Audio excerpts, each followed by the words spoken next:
প্রিয় ছাত্রছাত্রীরা, আজকে আমি তোমাদেরকে এই ভিডিওর মাধ্যমে ক্লাস 9-এর ভৌতবিজ্ঞানের যে প্রশ্নগুলো দেওয়া হয়েছে রায়মার্টিন প্রশ্নবিচিত্রা 2024 সালের প্রথম পর্যায়ে মূল্যায়ন অর্থাৎ ফার্স্ট সামেটিভের জন্য স্কুল নম্বর 3 পেজ নম্বর 262, সেখানে গ্রুপ সি এর যে প্রশ্নগুলো আছে সেই সমস্ত প্রশ্ন উত্তর আলোচনা করবো, অর্থাৎ 2 নম্বর প্রশ্নের যে প্রশ্নগুলো আছে সেগুলো আলোচনা করবো আজকে।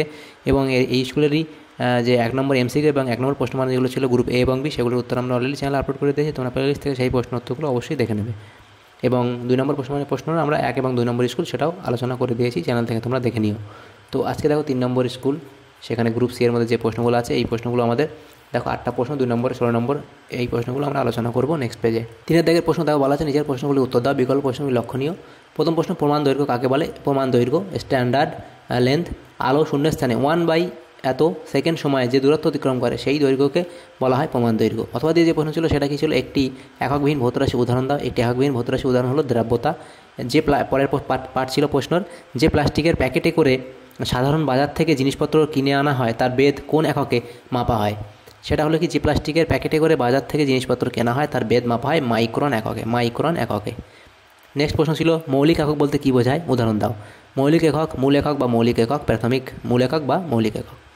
ফান্ডামেন্টাল ইউনিট, যে ভৌতরাশির একক পরস্পরের ওপর নির্ভরশীল নয় এবং যাদের একক থেকে অন্যান্য সমস্ত ভৌতরাশির একক গঠন করা যায় তাদের প্রাথমিক বা মূল একক বা মৌলিক একক বলা হয়। যেমন দৈর্ঘ্য, ভর, সময়, এই 3টি ভৌতরাশির একক হলো মূল একক বা মৌলিক একক।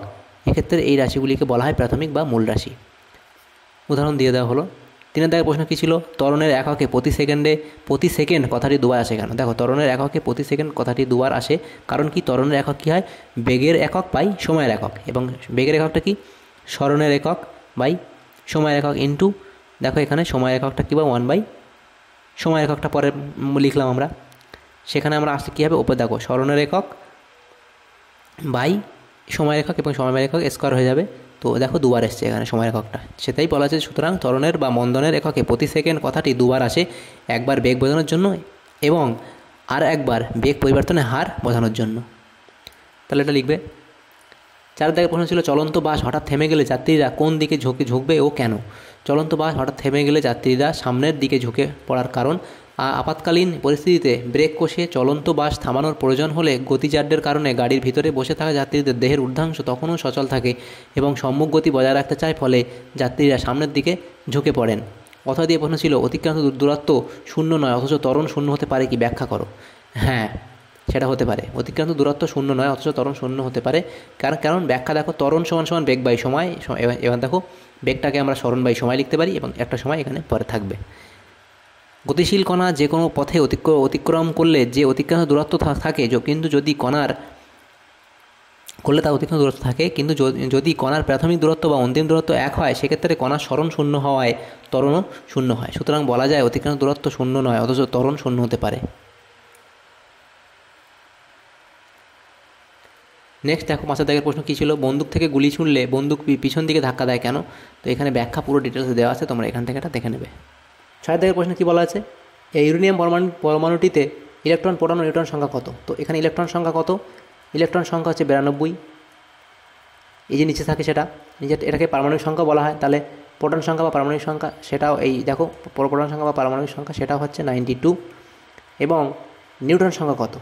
উপরে যেটা থাকে সেটা কী হয়, ভর সংখ্যা, সেটা হচ্ছে ভর সংখ্যা। এবার নিউটন সংখ্যা মানে কি, ভর সংখ্যাকে আমরা প্রোটন সংখ্যা বিয়োগ করলে, ভর সংখ্যা থেকে প্রোটন সংখ্যা বিয়োগ করলে আমাদের নিউটন সংখ্যা পড়ে থাকে।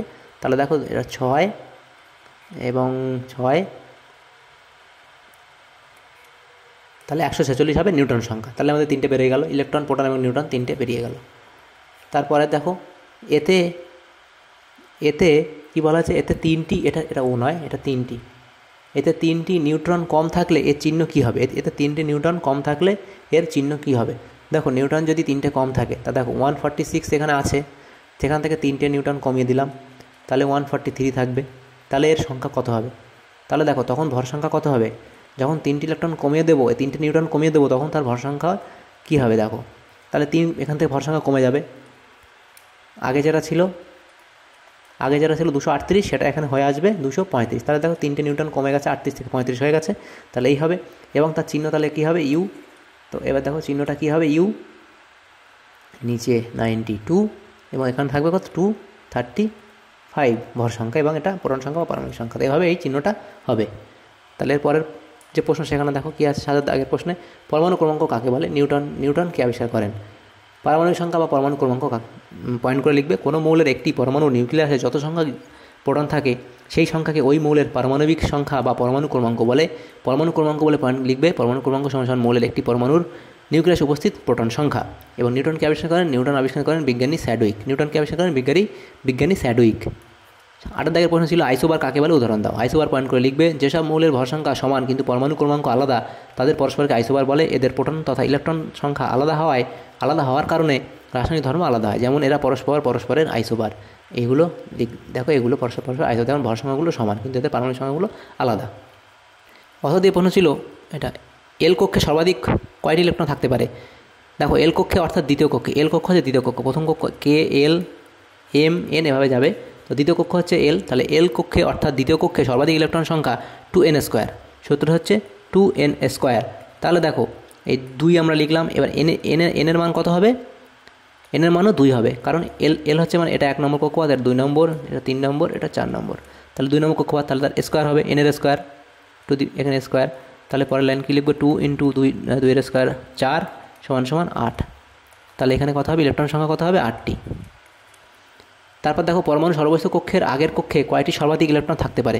পরমাণু সর্বস্থ কক্ষের আগের কক্ষে সর্বাধিক 8টি ইলেকট্রন থাকতে পারে, তাহলে এটা হয়ে গেল। তো দেখো আমাদের যে প্রশ্নগুলো ছিল আমাদের 3 নম্বর স্কুলে ভৌতবিজ্ঞানের গ্রুপ সি এর মধ্যে, তো সেই প্রশ্নগুলো আমরা আলোচনা করলাম। যদি তোমাদের ভিডিওটা সামান্যতম উপকার এসে থাকে তো অবশ্যই লাইক করবে, যদি ভিডিওটা তোমাদের সামান্যতম উপকার আসে তো অবশ্যই লাইক করবে, এবং চ্যানেল যদি নতুন থাকে অবশ্যই চ্যানেলটাকে সাবস্ক্রাইব করে রাখবে। Thanks for watching.